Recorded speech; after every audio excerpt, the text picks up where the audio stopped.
This episode is brought to you by Weird Al Yankovic Live, the Alpocalypse Tour on DVD and Blu-ray October 4th, and New York Comic Con. You got Runaways and Y sort of wrapping up, and you're going to be done with them. So what are you going to do to follow it up? You have plans for something on the horizon? Or? Yeah, I do, but I mean, I don't want to rush it out just to have it out when Y ends, because I would rather sort of concentrate all my energy in kicking ass on the last 6 issues of Y and just sort of coming out as strong as we came in. So I want to finish Y, take a little breather, and then I'd hopefully do like another graphic novel, maybe something, hopefully with Nico again. I'd love to work with. And then after that, I'll decide on which idea I want to pursue for another 5 years, and we'll do another Y type thing. But not right away, I'm afraid. Guys, he's back! Huzzah! I knew it.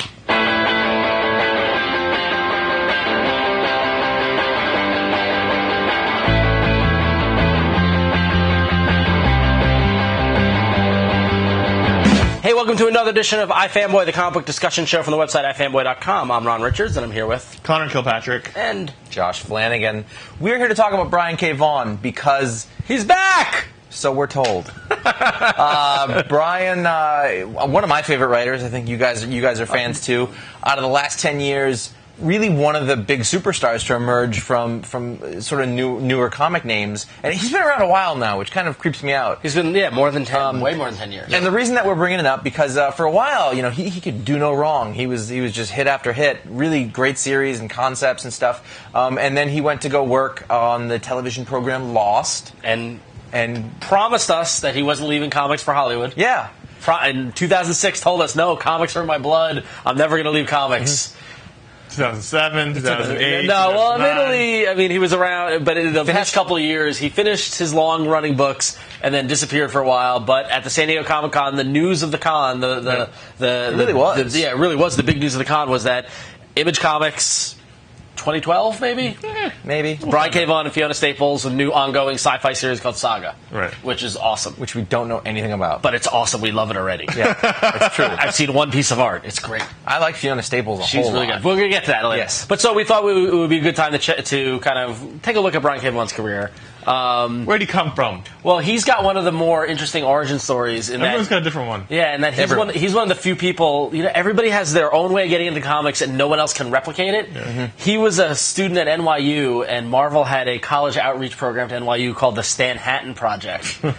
And through that, he got work at Marvel. Actually, Joe Kelly had the exact same he did. origin story. So he was in that class. So that statement wasn't true. The class, but nobody else will ever do it again. And they immediately sealed that up. It's like crack it a dam. They Exactly. seal all the ways in. That was because the comics industry was like, you guys want to try this? So through that, Brian K. Vaughan actually got to start in the mutant side of things. His first published work was in Tales of Ages of Apocalypse in 1996, and then he did Cable in 97, and an issue of Wolverine number 131 in 98. Cable was like the tryout book right back then. That was like Joe Casey's first book was Cable for a little while. Joe Casey had a run on that. Yeah, but that was his first thing. Yeah, but it wasn't like Brian K. Vaughan did one issue. He did a fill-in. Probably because Joe didn't finish it. Probably, yeah. Ladron probably didn't finish it. Yeah. But he did Wolverine 131, which had an error in it, had a printing error. I remember when that issue came out, there's some buzz about it. You remember that? Yeah, of course I do. Yeah. Wow. Yeah. But anyway, so that's kind of when he got his first start. He was doing stuff, and then from there out, he did a bunch of one issue here of Captain America, Sentinel Liberty, and like one issue here, one issue there, things like that. But then in 2001, he went across the street and began what Brian K. Vaughan really is one of the few writers who never picked a side. He did work he's done work for both Marvel and DC concurrently. And but basically, did he do any? He didn't do any like main DC Universe stuff. I don't think ever. He did a couple of Batman here and there, but mainly you're right. He did. Oh, you're right. He was on Batman. I forgot about that. Yeah. But Vertigo was really where he showed everybody what he could do. Yeah. He did this Winter's Edge #3 story, which was like a small Swamp Thing story, and that anthology was that, or it was part of an anthology, and then that spun off into him taking over the Swamp Thing series, whatever, like the third or fourth one there was. Yeah, he launched the new Swamp Thing series in 2000, and it failed like most of them. Yeah, but it was about Swamp Thing's daughter Tefe, and I don't remember if they've. So now he knew Swamp Thing might be a risk. I'm going to stay over here at Marvel, and I'm going to do in 2001 a Cyclops miniseries, which I also have. That's a shock right Yeah, there. I know. Now, as the world's biggest Cyclops fan, Did you like it? Did you like it? Yeah, it was great. It was all right. I don't really like the Cyclops. I don't know my recollection. None. I will say that as we go through this, his strongest stuff was the stuff his creator owned stuff. Yeah. Throughout, and his ability to sort of do different genres than straight up superhero. He did superhero stuff. It was fine, but it wasn't. People don't talk about it now. Well, it was interesting because he created he did a miniseries for Marvel in 2002 called The Hood, which is a villain anti-hero with this kind of red hood type thing. Bendis picked up that ball and ran with it through Avengers. Yep. I mean, that was a Brian K. Vaughan creation. So a lot of people, royalties. Yeah, but yeah, no, but so that was 2002, and that was the same year when his, I guess, what could be considered his magnum opus, Why the Last Man, launched. Now, is that good? I've never read that. Why the Last Man is the preeminent science fiction series, I'm guessing, of the decade of the 2000s. I can't think of another story that, maybe The Walking Dead, but that's sort of more genre-y. Why the Last Man is one of those wonderful comic book series, has a beginning, a middle, and an end. There's a set of volumes, and you can kind of give them to anybody who likes a good story. Anybody who's a fan of, like, really good TV on AMC, or, you can just be like, boom, read this. And it hooks them every time. Because it's just one excellent piece of fiction that he did along with artist Pia Guerra. Yep. Was that the first time that we became aware of him as a name? Yeah, I would say so. I feel like that was his breakthrough. Yeah, although, well, no, actually, for me, it was later because, so he launched Why the Last Man in 2002 in Vertigo. Well, no, exactly, but then in 2003, he was part of the ill-fated Marvel Tsunami line, which was an attempt at Marvel to do kind of pseudo-manga-esque, kind of more aimed at youth things and youth books. What is a Ute? He actually wrote 2 books for that series. He did a Mystique series, which was critically acclaimed, but then he also which means no one read it, right? But he also then he created a bunch of a new superhero team called the Runaways. And when the dust settled 2 months after Tsunami launched and Marvel scrapped it, the only book left standing was Runaways. And how I became aware of Brian K. Vaughan was did you hear about Runaways? Yeah. Like, this book is really good. You're right. Yeah, and then because in a mainstream sense, I think that Runaways introduced him to everybody, and then Why the Last Man wasn't that far along. No, it wasn't. So you could go back and pick it up, and then say those 2 amazing things going on at the same time. So in like 2003, he was total buzz guy. Yeah. It was just like, who's this Brian K. Vaughan guy? He's got this Vertigo book, and like out of nowhere, he had 2 great ongoing series at Marvel and DC. He's also created in Runaways and in the Hood new characters that doesn't often happen. They don't often stick. That's totally true. Totally rare. Well, Runaways haven't stuck though, unfortunately. Well, they did for a long time. Yeah, they did. Even after he had stopped writing them too. Yeah. So they may not be around now, but they stuck for a while. Yeah, it didn't feel like people could grab them, and it's not like people weren't good. It's not like he didn't have good people following him. He had Joss Whedon, and he had Terry Moore, and others. Yeah. And I don't know. Nobody seemed to recapture that magic. There was a little. That first 12-issue run of the Runaways with the main story arc. There's a lot of magic there. It was a great premise. The kids who are the children of villains who want to do good and use their parents' powers and pull and stuff like that to become heroes. And there's a villain turn, there's a betrayal. Like, it had every element of good comics. And that first hardcover that you can get now of Runaways is like guaranteed. You want to give someone Alfona on our Adrian Alfona. It's great, like, which is perfection in like 12 issues, and even the issues after that. Although it always lost a little something after the betrayal. First 12, One man, one DVD, 2 words: Weird Al. Weird Al Yankovic Live, the Alpocalypse Tour on DVD and Blu-ray Tuesday, October 4th. The word issues is important here because we can talk about these and you're going to read them forever now in collected form, but Vaughan is as good as anybody in comics at working in the issue format. The page turn. He owns the page turn. He owns the page turn. He owns the last page. And even if you read them in trade form, you still get a sense of that. But his stuff read incredibly in issues in an era that was marked by 6-issue written for trade series. Well, and that was, and the best evidence of that was then in 2004. So he's got Why the Last Man at Vertigo. He's got Runaways at Marvel. And then in 2004, he launches Ex Machina at Wildstorm with one of the most jaw-dropping last page turns in the first issue. Too soon? Well, not just the issue. He's a master of the climax of the first issue climax. You look into the series. You had the Why the Last Man, All the Men Are Dead climax. Yep. You had the the reveal in Runaways is the big reveal was that they were bad guys. The parents Yep. was the reveal in the first issue, and then in EX MACHINA was the 9/11 reveal. Yep. And then there's the Logan. I mean, every he does really good First gets you issue into that grab first you. issue. Whatever grab that you. hook is. Yeah. Logan. Oh, we're in Nagasaki. So Ex Machina was a kind of an alternate timeline, very realistic story about New York City in a world where there was this guy who, Mitchell Hundred, who got powers to talk to machines and tries to become a superhero and fails, and then instead turns his popularity and runs for mayor and becomes mayor of New York. And in that first issue, we find out that as the Great Machine, the ill-fated hero he was, he actually prevented one of the Twin Towers from falling. So the first issue ends with one tower still standing and the light beam of the second one, and that was 2004, 3 years after it happened. Yeah. Like it still had an gutsy, emotional gutsy, punch. yeah. It was very Yeah, gutsy. well, no one saw it coming. Yeah, No, exactly. Like you Yeah. were like, well, they're not going to.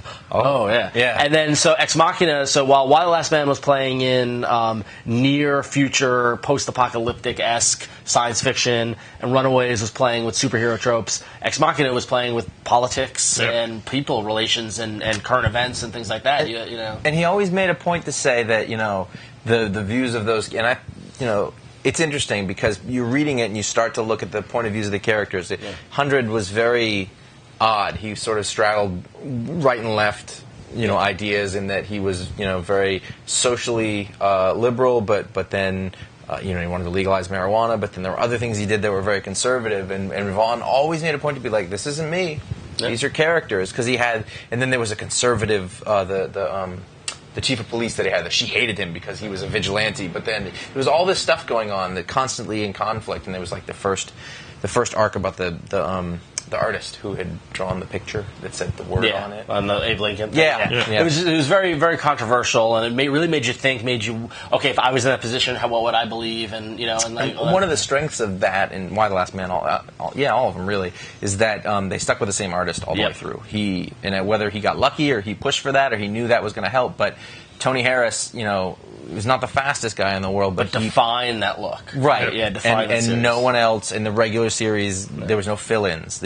Pia Guerra, well, she wasn't the only artist. There was that other person who looked... but very complimentary. I can't remember. Very the name, complimentary. We'll throw it up on the screen. That's fine. But so, I'm wrong. So at this point, he's got Why the Last Man, he's got Runaways, he's got Ex Machina. You think he can do no wrong.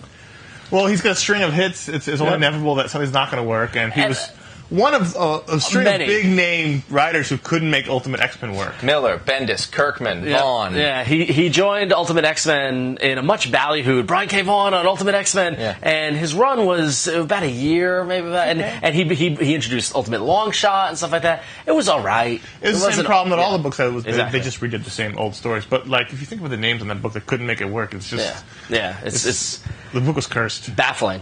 But it sold well. Yeah, but it sold really well. So, and he continues on to do, he would done some issues for both Marvel and DC here and there and things like that. But I remember when we first started doing the podcast, one book that caught us by surprise, which I think didn't really expect, was Dark Horse is doing a lot of books with Michael Chabon's Cavalier Clay, tie-ins to Cavalier Clay. And they're all not good. Yeah, specifically with that escapist character. If you're not familiar, Michael Chabon wrote a novel called The Adventures of Cavalier and Clay, which is fantastic. You should read it. It's about two guys who were comic creators in New York City through the 40s and 50s, and Stan Lee, and he's in it. Yeah, I know. And they create a character called the Escapist, who's like a can get out of locks, kind of a Houdini-esque. Miracle Man. Yeah. And there was a bunch of stories that were done where people told tales of the Escapist. Brian K. Vaughan and was it Steve Rolston? It's Philip Bond. Philip Bond did the first issue, and Steve Rolston did the rest. Yeah. But again, they're very similar. Yeah, exactly. And told a fantastic meta, awesome story about a kid now getting the rights to the comic and trying to make publish a comic himself, and getting the cute girl who's an artist to draw for him, and it was just like charming and wonderful.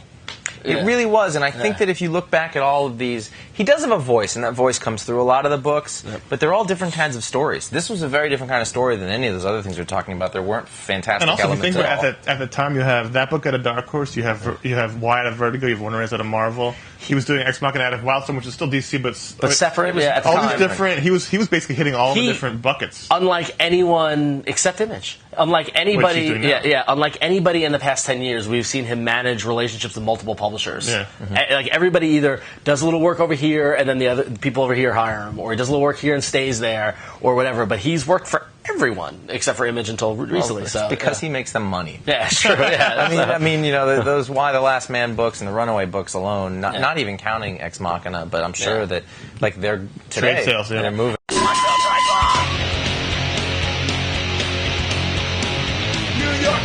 Coming your way, comics, games, movies, TV, and anime.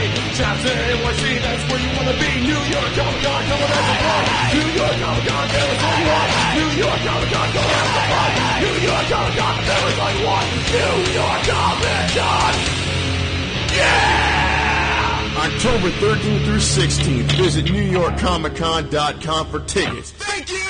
By 06, he's enough of a proven success that when he goes to Vertigo with an idea for an OGN about talking lions, they publish it, and it's a hit. The Pride of Baghdad, which was an idea coming out of the germ of the idea was hearing the news story with the war with Iraq, when we bombed Iraq, and a wall burst open in the zoo, and the animals were running all over Baghdad. There was reports of lions in Baghdad. So he's like, that's a good idea for a story. This political allegory that goes on with the different kinds of animals and things like that. With beautiful art by Nico Henderson. What happened to Nico Henderson? No idea. But beautiful. Probably animation. But storyboard. But at the same time, he goes over back to Marvel and does a miniseries there with Marcus Martin. He drew it, Doctor Strange: The Oath, which is one of the fantastic Doctor Strange story. My favorite Doctor Strange story I've ever heard. Like a pure superhero.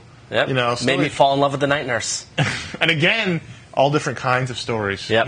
Every time he made a new book, it was a different kind of story than we did before, which showed how versatile and talented he was. Yeah. It was just, really, really good. And then Hollywood woke up to this fact. He always wanted to be a writer of filmmaking. He did. Yeah, he went to film school, and at the time he got hired to work on Lost. And at the time, there were several comics people at Lost. Yeah. Well, Paul Dini and Jeff Loeb. But the people who ran it were also not unaware. Well, when they started Lost, the whole premise of the Lost format was comic books. Was each episode was an issue, and it would end with a climax and make you want to read the next issue, see the next episode with an overarching story. When it first started, remember we were watching it, we were like, this is comic books on TV. This is amazing. And so it made sense that he would come on board, and he did pretty good there. He did all right. He won a couple awards. He wrote some good episodes. I remember watching it, be like, oh yeah, this one's totally him, which is probably bullshit. Yeah. But I can totally see Brian Vaughan in this one. But he also meant that his new comic book wasn't forthcoming. Well, yeah, pretty much stuff dried up. Yeah, I mean, like once he started working on Lost, I think he continued on with Y, and he finished Y up. Ex Machina. Yeah, he finished up Ex Machina. He did some of the early issues of Buffy the Vampire Slayer season 8 because he had a friendship with Joss Whedon from previous. Joss Whedon followed him on Runaways and things like that. And he also did a miniseries at Marvel called Logan with Eduardo Risso, which was 3 issues and done years before it ever finally hit print. Which, if you can ever get the black and white version, totally get, because it was beautiful. But then, once Y ended, it was just Ex Machina. Ex Machina took forever to finish. Yeah. And then when that finished, 2009? It wasn't that long ago. And so we haven't had anything since then, at all. It should be noted that the endings of those long-form stories were very good. Yes. And that is a thing that...